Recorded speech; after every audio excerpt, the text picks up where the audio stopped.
और भाई लोग क्या हाल चाल। Hoping you guys are doing absolutely great. So guys आज का टॉपिक कुछ इंटरेस्टिंग है, कुछ नॉलेजेबल है and thank you so much for all the love and support जो कि आप इंस्टाग्राम पे हमें दिखा रहे हैं। ये सामने इंस्टाग्राम आईडी आ रही है, अगर आप कुछ भी पूछना चाहते हैं, अगर आपके दिमाग में कोई भी क्वेश्चन है, सो मैं मोस्टली सारे क्वेश्चंस के जवाब इंस्टाग्राम पे दे देता हूँ, हर बंदे का रिप्लाई देता हूँ।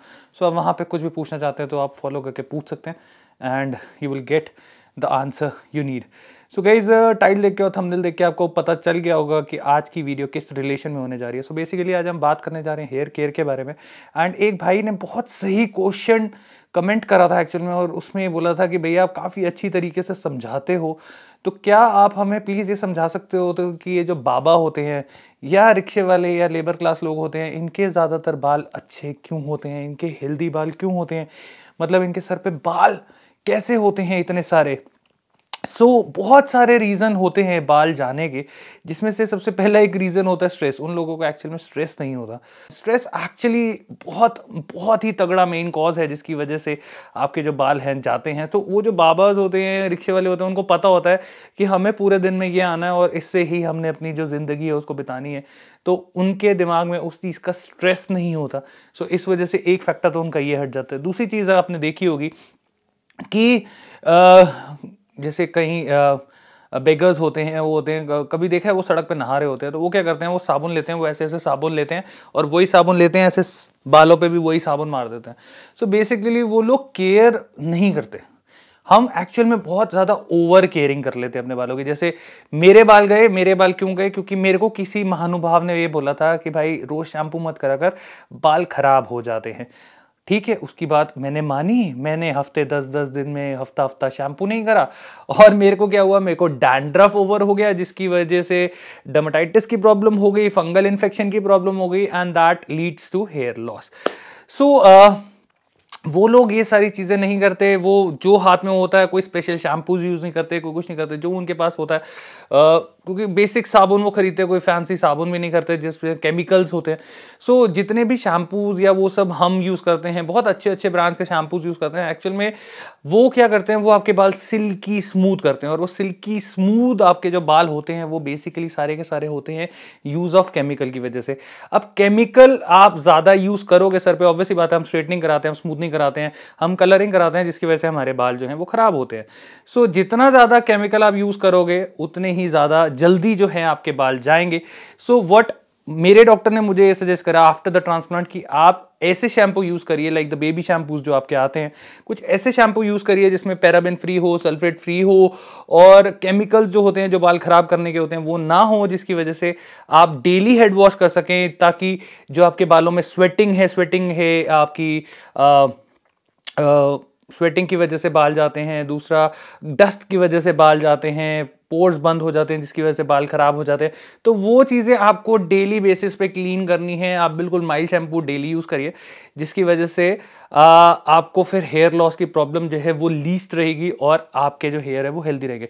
पिछले 1.5 महीने से ऑलमोस्ट मैं जो शैम्पूज यूज़ कर रहा हूँ, आज हम उसके बारे में भी बात करेंगे। ये टॉपिक तो ये था जिसके बारे में मैं बात करना चाहता था, तो ये चीज़ें आप समझ गए होंगे। बाकी अगर मैं बात करूँ यहाँ पे, तो बेसिकली जो शैम्पू यूज़ कर रहा हूँ अभी पिछले 1.5 महीने से, वो ये है भाई, मैन मैटर्स का हेयर मैटर्स आता है। ठीक है, ये एक पर्टिकुलर शैम्पू है जो कुछ इस तरीके से दिखता है। बेसिकली इसके अंदर आपको आर्गन ऑयल, कैफीन, बायोटीन, सौ पलमेंटो, सब कुछ चीजें जो है इसके अंदर मिल जाती हैं। ये बेसिकली शैम्पू आपका सल्फेट फ्री है, पैराबेन फ्री है एंड डीएसटी ब्लॉकिंग, जो आपकी सौ पलमेंटो है वो डीएसटी ब्लॉकिंग भी करता है। बेसिकली आपने ये देखा होगा कि मिनॉक्सिडिल जो है वो भी आजकल विद फिनाक्स, विद अलग अलग प्रोसिपिल और वो सब चीजों के साथ आ रहा है। बेसिकली वो भी आपके डीएसटी ब्लॉकर ही हैं। वो भी ऊपर से आप डालते हैं, क्योंकि काफी लोग हैं जो फिनाक्स नहीं लेना चाहते, इंटरनली कंज्यूम नहीं करना चाहते, तो वो ऊपर से आप यूज कर सकते हैं। ठीक है, उतना इफेक्टिव नहीं होगा जो आपका एक्चुअल में फिनाक्स जितना इफेक्टिव करेगा, but something is better than nothing.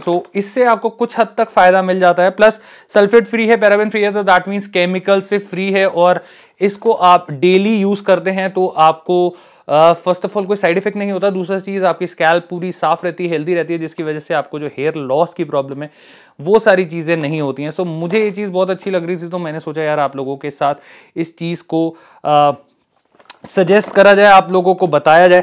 दूसरी चीज़ क्या होती है, दूसरी चीज़ होती है बेसिकली आपको डैंड्रफ की प्रॉब्लम काफ़ी ज़्यादा होती है। अभी सर्दियाँ आ गई, मौसम चेंज हो गया, डैंड्रफ बहुत ज़्यादा लोगों को होना शुरू हो गया। तो basically a good shampoo with ketoconazole, so कोई भी शैम्पू विद कीटनाजोल आप अगर यूज़ करते हैं तो उससे आपको जो हेयर लॉस है because of dandruff and fungal infection because of dandruff, वो पपड़ी सी जम जाती है, वाइट वाइट कलर के फ्लेक्स आ जाते हैं, वो सब चीज़ें अगर आपकी बंद हो जाए तो ऑटोमेटिकली आपका जो हेयर लॉस है वो जो है वो ठीक हो जाएगा और आप काफ़ी हद तक अपने हेयर्स जो है वो रिकवर कर पाएंगे। बट उसके लिए आपको स्कैल्प को क्लीन करना बहुत ज़्यादा जरूरी है, मतलब आपके सर में डैंड्रफ नहीं होना चाहिए। सो बेसिक शैम्पू आपकी स्वेटिंग, आपकी डस्ट और इन सब से तो आपको बचा लेता है, बट एंटी डैंड्रफ शैम्पू होना बहुत ज़्यादा ज़रूरी है।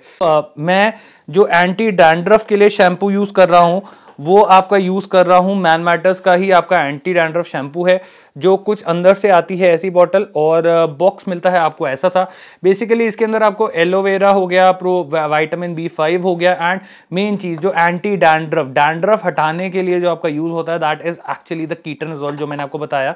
सो कोई भी कीटनाजोल शैम्पू यूज़ कर सकते हैं आप, जिससे आपके डैंड्रफ जो है हट जाए, जिससे फंगल इन्फेक्शन की प्रॉब्लम ना हो, जिससे आपको पपड़ी जमने की प्रॉब्लम ना हो। जितना वो चीज़ें कम होंगी उतना ही आपके हेयर्स जो है वो ज़्यादा बेटर रहेंगे। सो बेसिकली ये जो शैम्पू हैं आपको इनको कितने टाइम यूज़ करना है। सो जो आपके केमिकल फ्री वाले शैम्पू होते हैं वो मेरे को जो ट्रांसप्लांट के बाद डॉक्टर ने बताया दैट इज़ लाइक उन्होंने बोला आपको हर रोज़ यूज़ करना है। हमें जैसे मैंने बोला स्टार्टिंग में ही कि हम गलतियाँ करते हैं कि यार हफ्ता हफ्ता शैम्पू नहीं कर रहे या वो नहीं कर रहे, तो एक्चुअल में जो डस्ट है, जो स्वेट है, वो आपके पोर्स ब्लॉक कर देती है, वो जो रूट्स है उनको डैमेज कर देती है, जिसकी वजह से अगर क्लीन स्कैल्प नहीं होगा तो आपके बाल जो है वो खराब होंगे। सो क्लीन करना स्कैल्प को बहुत ही ज़्यादा ज़रूरी होता है। सो जो बेबी शैम्पूज हैं या ये वाला आपका मैन मैटर्स का जो आपका हेयर फॉल शैम्पू है, एंटी हेयर फॉल शैम्पू है, बेसिकली ये आप हर रोज़ यूज़ करिए, एवरी सिंगल डे, ताकि आपका स्कैल्प जो है वो पूरा क्लीन रहे और आपको कोई भी इश्यू जो है वो नहीं है, आपका हेयर फॉल ना हो, आपका हेयर लॉस ना हो। दूसरी चीज़, एंटी डैंड्रफ शैम्पू आपको कब तक यूज़ करना है, सो उसको आप रोज़ यूज़ नहीं कर सकते हैं, तो उसको आप हफ्ते में 2 बार यूज़ करिए। अगर आपको लग रहा है कि आपके डैंड्रफ ज़्यादा है तो कॉन्टिन्यूस 2 या 3 दिन आप उसको यूज़ करिए, उसके बाद हफ्ते में 2 बार ही आप उसको यूज़ करिए, ताकि जो आपका डैंड्रफ है वो वापस आए। क्योंकि कीटनाजोल भी कोई ऐसा एक प्रॉपर्टी है, क्योंकि डैंड्रफ हटाता है तो ऑब्वियसली बात है it has got some chemicals, और कीटनाजोल से आपके ज़्यादा यूज़ करने से आपके बाल जो है वो ख़राब हो सकते हैं, क्योंकि यार एक स्टबन डैंड्रफ को हटाना बहुत ही ज़्यादा ज़रूरी हो जाता है। सो इस वजह से कीटनाजोल उसमें होना बहुत ही ज़्यादा ज़रूरी है। सो गाइज, इनके जो लिंक्स हैं वो आपको मैं नीचे डिस्क्रिप्शन पे दे दूंगा, आप वहाँ से जाके बाय कर सकते हैं। बाकी इनका एक बेस्ट पार्ट ये है कि मैन मैटर्स पे डॉक्टर की कंसल्टेशन फ्री है, जो कि आप इनकी ऑफिशियल वेबसाइट पे जाके रजिस्टर करके अपना जो कंसल्टेशन है वो कर सकते हैं, जिसमें आपको कोई भी चार्जेस नहीं देने। तो जो भी आपके दिमाग में कोई क्वेश्चन हैं, कोई प्रॉब्लम्स आप फेस कर रहे हैं, आप डॉक्टर से कंसल्ट करना चाहते हैं, काफ़ी लोगों को एक ये भी दिमाग में रहता है कि यार हर बार डॉक्टर को कंसल्ट करने के 500 रुपये देने पड़ेंगे, 1000 रुपये देने पड़ेंगे, तो यहाँ पे आपको वो चीज़ करने की जरूरत नहीं है, आपकी डॉक्टर कंसल्टेशन आपकी बिल्कुल फ्री रहेगी। सो डिस्क्रिप्शन पे जाइए, जो लिंक्स दिए हैं वहाँ दिए रखे हैं। सो मिलते हैं एक नई वीडियो के साथ, till then take care, God bless, bye bye.